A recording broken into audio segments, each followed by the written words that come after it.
చూసుకోలేని పరిస్థితులు ఎన్నో ఉన్నాయి. అంటే నేను అందరినీ అన్నట్ల చాలా సందర్భాలు మనకు కనబడతా ఉన్నాయి. మరి ఇవాళ జగన్మోహన్ రెడ్డి గారు సొంత కొడుకులాగా ఇవాళ ప్రజలందరినీ కూడా ఆదరిస్తూ ఉన్నారు. ఇవాళ ప్రజలందరికీ కూడా సంక్షేమ పథకాలు అందిస్తూ ఉన్నారు. అసలు ఎక్కడైనా చరిత్ర ఉందా అండి? 2,70,000 కోట్ల రూపాయలు డీబీటీ చేయడం ఏంటి? అసలు ఎవరికైనా ఊహకు అందుతుందా? బీసీ, ఎస్సీ, ఎస్టీ మైనారిటీలకి, ఇంకా అగ్రవర్ణాల్లో ఉన్న పేదలకు కూడా ఈబీసీ నేస్తం కింద 2,70,000 కోట్ల రూపాయలు ఆయన బటన్ నొక్కారు. ప్రజలకి నేరుగా డబ్బు వాళ్ళ ఖాతాల్లోకి వెళ్ళింది. మరి ఇలాంటి ప్రభుత్వం నాకు తెలిసి మీరు భారతదేశం వ్యాప్తంగా మొత్తం అన్ని రాష్ట్రాలు మీరు అధ్యయనం చేసుకోండి, లేకపోతే ప్రపంచ దేశాలు ఏదైనా చూసుకోండి. ఈ తరహా పరిపాలన ఎక్కడా కూడా లేదు నాకు తెలిసి. అయితే మీకేమైనా తెలిస్తే నాకు చెప్పండి. 2,70,000 కోట్ల రూపాయలు ప్రజల ఖాతాల్లో డబ్బులు వేయడం ఎక్కడైనా జరిగిందా?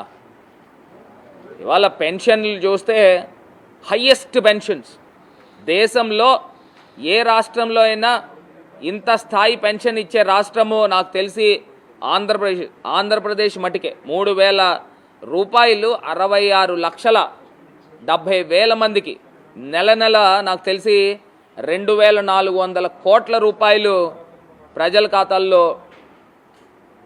వాలంటీర్ల చేత ప్రజలకు అందిస్తూ ఉన్నారు, అవ్వాతాతలకి. దీని తర్వాత నాకు తెలిసి హయ్యెస్ట్ పెన్షన్స్ తెలంగాణ రాష్ట్రం 2,000 అనుకుంటా. 2,000 రూపాయలు కూడా గతంలో వాళ్ళు కేవలము నెల 800 కోట్లు అయితే మనకి 2,400 కోట్లు అయితే ఉంది. ఈ తరహా సంక్షేమము ఎక్కడా కూడా లేదు. మరి అది కేవలం ఆంధ్రప్రదేశ్ రాష్ట్రంలో జరుగుతూ ఉంది. మరి ముఖ్యమంత్రి గారిని చూడటానికి, ముఖ్యమంత్రి గారిని ఆశీర్వదించడానికి జగన్ బాబు నా పెద్ద కొడుకు, జగన్ బాబు నా పెద్ద కొడుకు అని మేడలు బిల్డింగుల పైనుంచి అరుస్తూ ఉన్నారు. అంటే వాళ్ళందరూ కూడా ముఖాల్లో ఆనందం కనబడుతూ ఉంది. ఈ తెలుగుదేశం పార్టీలాగా, ఈ పార్టీలాగా వాళ్ళు జనాలను పిలుచుకోలేము.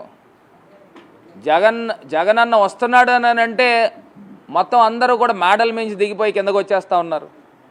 మరి 11 కిలోమీటర్ల పాటు నాకు తెలిసి, నేను ఇవాళ చెప్తా ఉన్నా, నేను పుట్టి పెరిగిన తర్వాత ఈ స్థాయి రోడ్ షో నేను ఇప్పటిదాకా చూడాల, రాజమండ్రిలో ఇప్పటిదాకా చూడాల. అసలు ఆజాద్ చౌక్ దగ్గర ప్రజలు చూస్తేనేమి, మోరంపూడి సెంటర్ దగ్గర ప్రజలు చూస్తేనేమి, తాడితోట సెంటర్ దగ్గర నుంచి మీరు చూసుకోండి, సిమెట్రీపేట, అక్కడి నుంచి అశోక థియేటర్ రోడ్, అక్కడి నుంచి ఆజాద్ చౌక్, అక్కడి నుంచి దేవీ చౌక్, అక్కడి నుంచి గోకవరం బస్టాండ్, అంబేద్కర్ స్టాచ్యూ, అక్కడి నుంచి మనకి అకీరా హాస్పిటల్, అక్కడి నుంచి మూలగొయ్య, సీతంపేట, పేపర్ మిల్, మొత్తం ఇంతమంది ప్రజలు వస్తూ ఉన్నారని అంటే ఇది ఎవరికో కానీ ఈ రకమైన ఆదరణ అందదు. ఎందుకంటే ప్రజలకు మంచి చేశాడు మా జగనన్న, చేశాడు కాబట్టి ప్రజల దగ్గర నుంచి ఆ రెసిప్రొకేషన్ కనబడుతూ ఉంది. ఇవాళ ఇది కాకుండా ఒక్కటే, తెలుగుదేశం పార్టీ అసలు ఏ ముఖం పెట్టుకుని ఓట్లు అడుగుతున్నారనేది నాకు ఆశ్చర్యం అనిపిస్తూ ఉంది. 2014 బాబు గారి యొక్క మోసాల చిట్టా విప్పాలి అని అంటే అసలు ప్రజలకు ఒకసారి మళ్ళీ గుర్తుకు చేయాలి.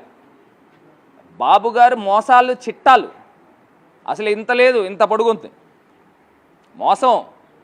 ఆయన నోరు తెరిస్తే మోసం, నోరు తెరిస్తే అబద్ధం. ఆయన ఎన్ని అబద్ధాలు ఆడాడండి? రైతులకి 87,000 కోట్ల రూపాయలు మాఫీ చేస్తానని చెప్పాడు. ఎంత అబద్ధం అండి, పచ్చి అబద్ధం. పాపం అమాయకు రైతులందరూ కూడా నమ్మి 87,000 కోట్లు మాఫీ అవుతుంది కదా అని చెప్పి ఓట్లు వేశారు 2014లో. ఏం మాఫీ చేశాడు ఈ దుర్మార్గుడు చంద్రబాబు నాయుడు? అదే రకంగా డ్వాక్రా అక్క చెల్లెమ్మలకి 14,000 కోట్లు మాఫీ చేస్తానని చెప్పి అబద్ధాలు ఆడాడు. ఏం మాఫీ చేశాడండి? అంత అన్యాయమా? ఇవాళ జగనన్న 25,000 కోట్ల రూపాయలు నాకు కష్టమైనప్పటికీ నేను 4 విడతల్లో చేస్తానని జగనన్న చెప్పాడు. మరి ఇవాళ ఆసరా కిందన డ్వాక్రా మాఫీ చేయలేదా జగనన్న? ఆంధ్రప్రదేశ్ వ్యాప్తంగా లక్షల మంది అక్క చెల్లెమ్మలకి మరి డ్వాక్రా మాఫీ చేశాడు. ఈ చంద్రబాబు నాయుడు ఎందుకు చేయలేదని అడుగుతా ఉన్నా. అబద్ధాలు ఆడపిల్ల ఇంటికి అమ్మాయి పుడితే మహాలక్ష్మి పథకం అని చెప్పి 25,000 రూపాయలు ఇస్తానని అబద్ధం ఆడిన ఈ చంద్రబాబు నాయుడు ఎవరికి ఇచ్చాడండి ఈ 2014 నుంచి 19 దాకా?